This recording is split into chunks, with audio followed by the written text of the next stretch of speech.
All right. Hey guys, this is Doug again.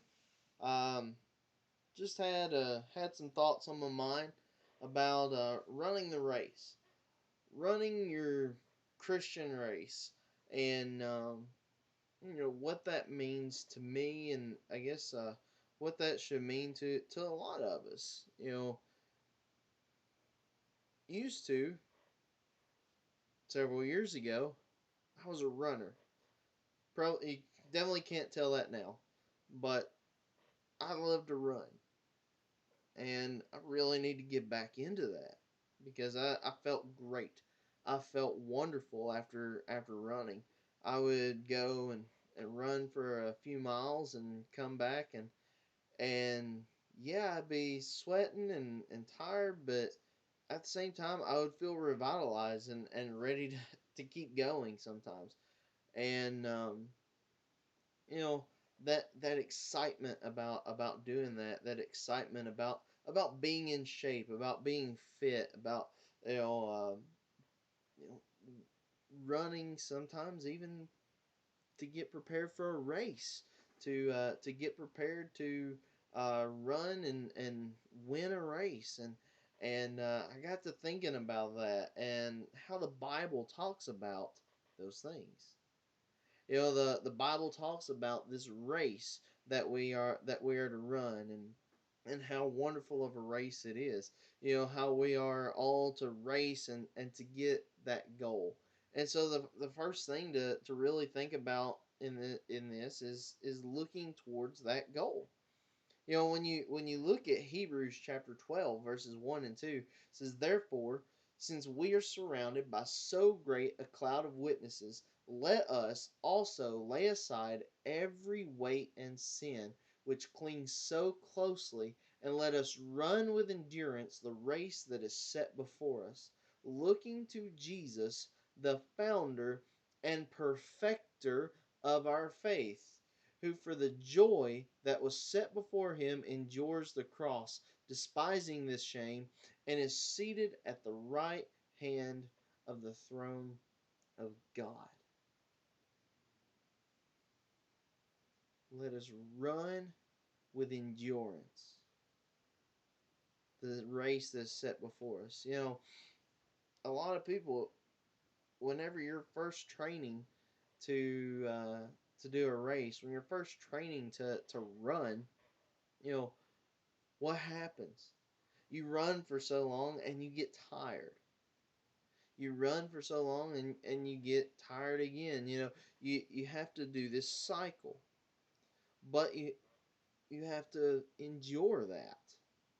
You know, after going for so long, you may start feeling the burning in your legs. You may start feeling, that you're getting tired, but you push yourself still to go just a little bit further. Go as far as you can, and then take that moment to slow down and to get your pace, to get your heart rate back into where it should be, and everything. And then what do? You take off and you do it again, but you endure through that. You are to run with endurance. A lot of people, whenever you watch the races on the Olympics, think about those, because the Olympics are coming up, and people will be running and during that, look at the faces of some of those people whenever they cross the finish line. Just how much they're having to force themselves to keep going.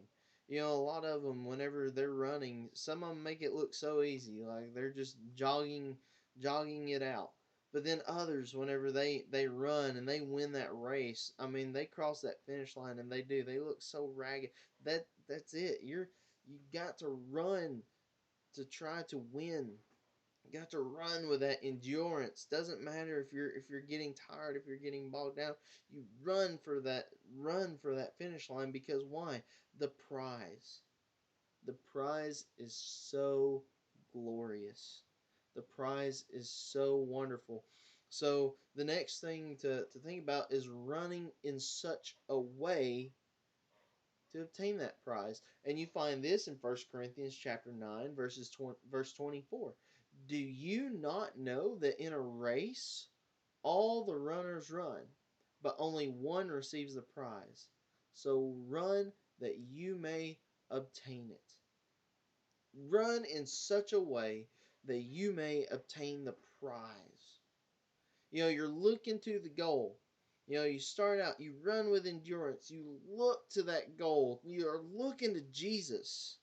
He is our goal. He is the perfecter of our faith. We look to him because the Bible says there in John that what? I have gone to prepare a place for you.